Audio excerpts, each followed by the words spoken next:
ready up animation. Okay, nothing special, but it does the job. So the way I'm setting it up is I have this rig. This rig is by B2 Design. I'm gonna link where you can get it. It's a pretty cool rig, but for this situation, I only I hid the entire body and just like kept the hand. And I have this gun, which I rigged. Very simple stuff. I have a magazine, a grip, and the bolt. Nothing special. What I did is I just made the grip the master controller, and the IK hand is being parented to a child, sorry, of the grip, and the IK left hand is a child of the magazine, basically. So right now, if I want to do this, it's very simple. Anywho, again, very generic setup.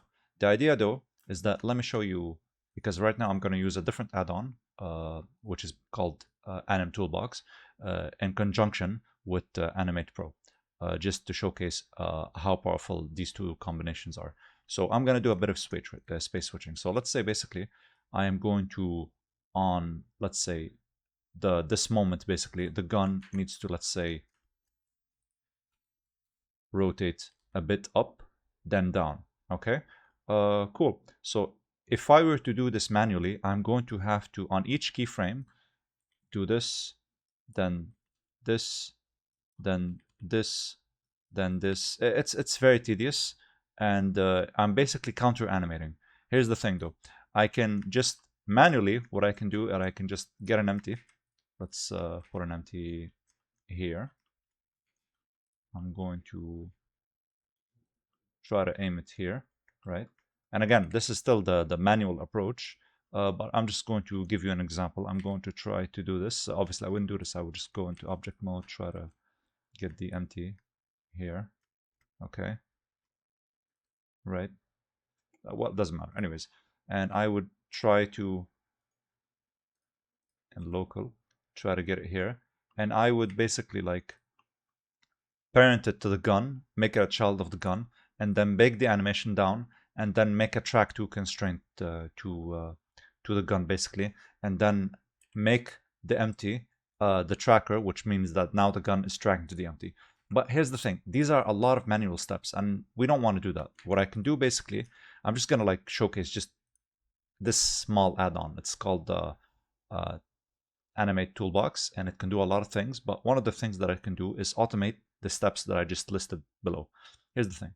What I'm going to do is I'm going to first understand which I'm just going to unhide everything except this controller, and I'm going to check which way this is facing. So in this situation, this is facing minus Y, okay? So we need to make it go in the minus Y, the tracker. So here I have the option to, let's say,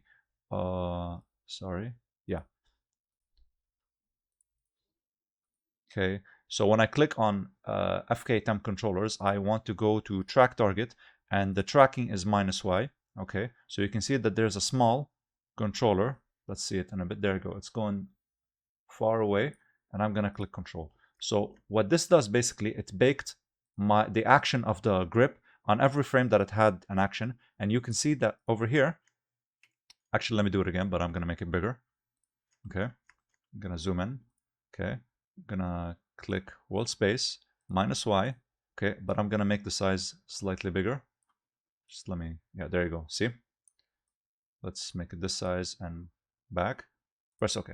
Okay. So now you can see we have this controller that is controlling the gun. So essentially, if I go back, nothing changed. Okay, it's still the same thing, but now I have the option to control my gun. So cool. So what am I gonna do? If I go into the graph editor, I can see my curves pretty much. But here's the thing. I, again, have access to the select, so I can just go and affect what do I want to select, right? A very useful thing, very simple, but now I get to control what I want to select, so I can just cycle between them. So I want to essentially just control the Z, right? So on the apex, since now I have to, let's say, don't have to manually, oh, you know what if I want to do this, Shift H, no more of that. I can just do this, okay? Something very simple, but now I have precise control on what I want to select on my my curves, right, in my graph editor. So and here's the thing, I'm gonna again still assume that I'm doing this manually because there are simple tools that can unbake this, but I'm not gonna into them now. I'm just gonna show you how simple this is, okay, without the tools. I'm just gonna press O for proportional editing, and I'm going to slightly do this. And what we have right now is it's going up, then it's going down. Okay, maybe I want to make it go down a bit. Okay, make it go up a bit, and yeah, it's going up and down. It's as simple as that. And over here we can, like, you know, have a bit of, you know, something like that, something like that. Yeah, yeah. Well, too much, but you get the idea. Because again, this is unbaked. This is still baked animation, and not a lot of control. Just as a tip, what I can do is I'm just going to press Control, right? What I can do is I can use animation layers. So what I can do is I can go back, I can turn off animation layers, okay? And right now I have, let's say this, I'm just gonna add like a default key right now, okay? And over here, I'm going to only on the Z, right? Press I, and over here, press I, okay? Yeah, there we go. And let's say if I wanted like more of that, but yep, there it is. And then, but, and then I'm going to press the original key. There it is. Okay. So, and the cool thing, I can like reduce the influence. So if I don't like it, it can be as strong and as powerful that I need it to be. So pretty much as simple as this. And here's the thing, I'm just working on the Z right now.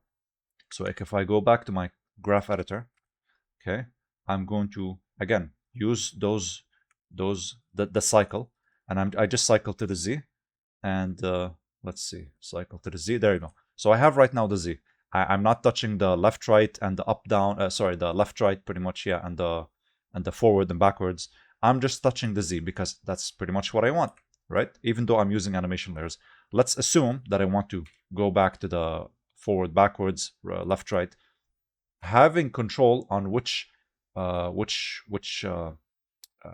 you want is very essential. Even though it's a simple tool, it saves so much time, right?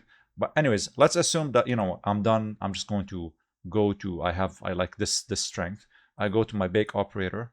I bake it down, and again, this has nothing to do with what's it called, with AnimatePro. This is like a different workflow right now. I press on Anim Toolbox, and when I'm done, I just bake down my controllers, and that's it. We have now my animation baked in. Okay, very simple, very powerful. These are selection tools. You have more options because right now, what these do, if I go to my curves, it is telling you that by default, this is what happens. If I select on these, you're only selecting them, okay? However, I don't want to do that. I want to isolate. So I want to unhide everything except the ones I press. So you have to go to the options, and this is telling you what happens when you select, when you click on these buttons. So I want to actually isolate the F curves, okay? So that means that they will be hidden. And, you know, with control, you will cycle through all of them. You can do many things. You can basically like lock them. You can do basically like, so right now, let's see. Sorry, no. You can cycle F curves. You can smart zoom. So right now you can see that I am zooming on the curves. This is something that I don't want, so I'm gonna keep it disabled. But yeah, you can go crazy. Look at all these options just for the selection. Hope that helps, and yeah,